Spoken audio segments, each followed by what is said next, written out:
Do we Right have then. some more news? Seeing what's coming next. It's time for more tariff talk. It is time for more tariff talk. Yay, Okay. tariffs! Oh my So, god. Okay, sorry, yeah.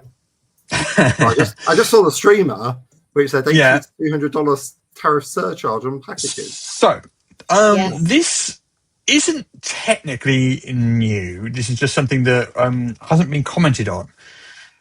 Since, remember when 2 weeks ago, I want to say, last week or 2 weeks ago, whenever it was, we reported on the fact that the de minimis exception had been removed, meaning that packages under $800 would now attract a tariff, whereas Going before into they the would not have done. US. Yeah. So as part of that same piece of legislation, well, it was an executive order by the US government. There was some other sort of context to that, which we didn't really dive into at the time.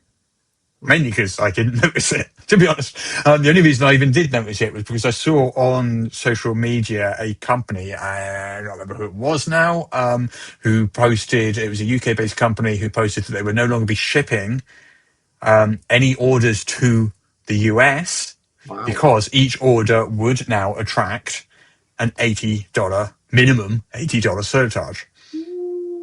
So the way that And so works, they said, oh, sorry. yeah, go on. I was saying the way that works, just to clarify the situation. So the de minimis is, it used to be that whatever tariffs were in place, if the thing you were ordering was less than $800, there wasn't a tariff on it. But now they've removed that. So no matter what's being shipped, there will be a tariff attached. So say from the UK, it's 10% going into the US, for example. And before people were like, okay, that's not great, but fine, we'll do that. The issue is all the US postal services don't have the infrastructure to handle that, because every single little parcel having to have that. Well, the customs, more to the point, the customs and immigration people. Yeah. It's a nightmare. And so at some point it starts getting more expensive to administer this, then they're actually losing money on each trying to apply it, because it's like, you got labor, you got paperwork. You would think that, but they came up with a wonderful solution to this problem. Which how to get rid of all the work. Doing a flat rate for any parcel that comes in. So if a package is under $800 and is coming in as a single parcel, there'll just be a flat rate fee. So from the UK to the US, for example, that is $80. So that's regardless. So if you've bought a £10 or £20, board game and it's shipped over, there will also be, in addition to that, an $80 flat rate fee for that item coming in.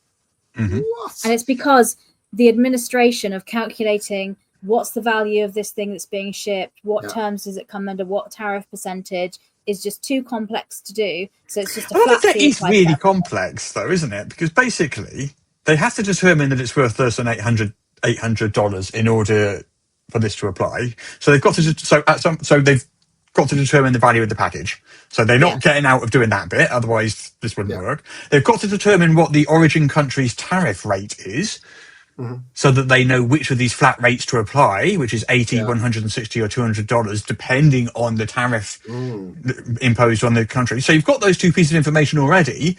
All you're doing is multiplying one by the other. I mean, in theory, at that point, it is not complicated. Even I can do that. Yeah, and I am not a massive government organisation. No, if you have a small volume, that's the case. But if you have millions of parcels coming in, you need a system that does that for you. And my understanding, spreadsheet will do that for you.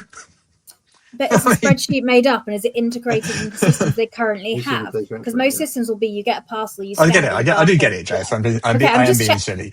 But okay, I'm just checking because I've had this conversation with people online. Well, it does sound like they're going to solve the problem of millions of parcels coming to the US.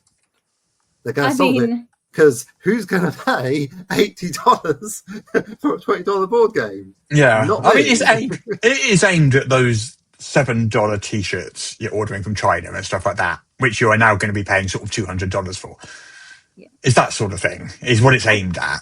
My understanding is this is meant to be a temporary measure whilst systems get in place so that they can more accurately, do the percentages.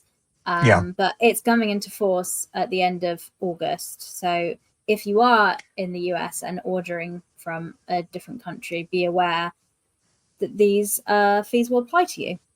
So it's a little more, just before that, there's on the executive order, there's this thing about transportation carriers that Can I just confirm it's coming? It starts on the 31st of August. So basically, there's a whole pile of people who are going to have stuff en route, and they're just going to be hit with this. that's been the tariff problem all along, though, hasn't it? Yeah, well, yeah, but like, there's difference between taking a gamble on the tariffs going up and, oh, by the way, here's an extra $200 per item. Yep. Yeah, with no notice.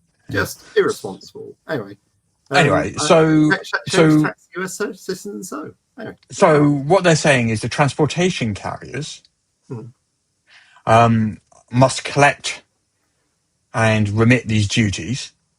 Oh my goodness. Okay. And the transportation carriers, not characters,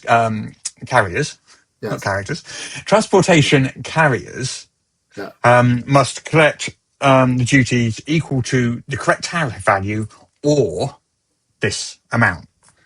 Right.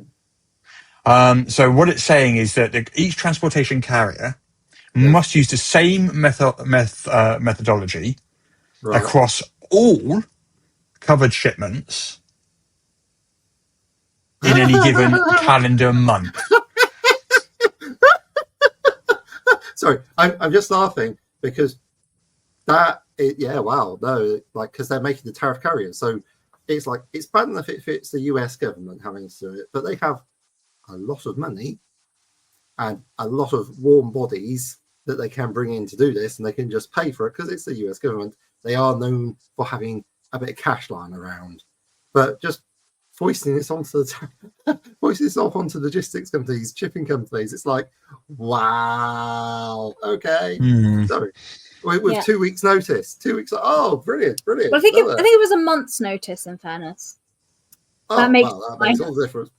Yeah, because it was 2 weeks ago that this happened. It was, oh my goodness! We just hadn't noticed this in the same way, and it came up this week, and we saw, like Russ said, another company in the gaming space saying, "Look, we simply can't ship to America anymore because we can't absorb that costs, and our customers don't want to have that." So, and the reason we're talking about this here, because this will affect you if you've backed crowdfunding campaigns or ordering from small companies that are based outside the US.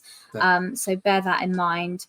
I mean, if you are ordering from somebody and they have a warehouse in the US and then they're sending out from there, this won't impact you. So, for example, I think that's what we're planning on do for our upcoming crowdfunding. So the Void Runners Codex is going to arrive at port. We're going to pay tariffs and charges there, and then it'll go to our warehouse and go out to US backers. So US backers won't get a bill when they get that. But there'll be some people, they were planning on sending it directly from wherever they are in the world because they only had 10 people in the US to send it to.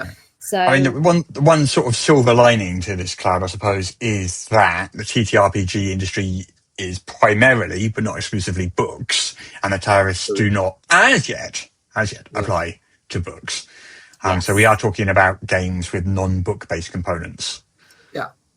Depending upon, of course, the whims of the custom inspectors at the time, because I think there have been a couple of books that have been. Well, you have to classify it on the customs forms yourself. They don't sit there and sort through them and classify them. You do it as part of your of the paperwork you fill in on customs. You say what category this belongs to.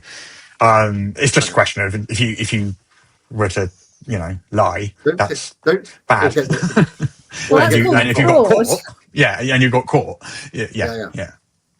Well, I mean, I suppose technically you could ship like a whole bunch of toy fire engines and claim that they were books and hope that no customs official checked, but that's probably not a good idea. Not something I would recommend. I mean, I'm not your lawyer, but I advise you not to do that. The official stance of Morris's official tabletop RPG talk is: don't do crime. It's a crime that you will get caught at.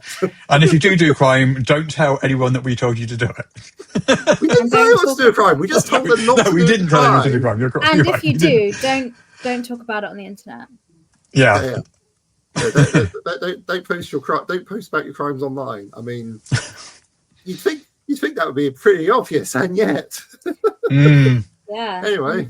And don't take your phone with you if you're doing crimes. Anyway, we could do a whole episode on that, but let's not. Yeah, let's not do. Let's not do a whole episode on how to do crime. No, that's And we'll call it Rogue Life. A new podcast coming soon from Ian Wells. Spin off. Let's go. I love playing rogues. I'll do it. Okay. All right. Cool. All right. That's the tariff news. Let's move on.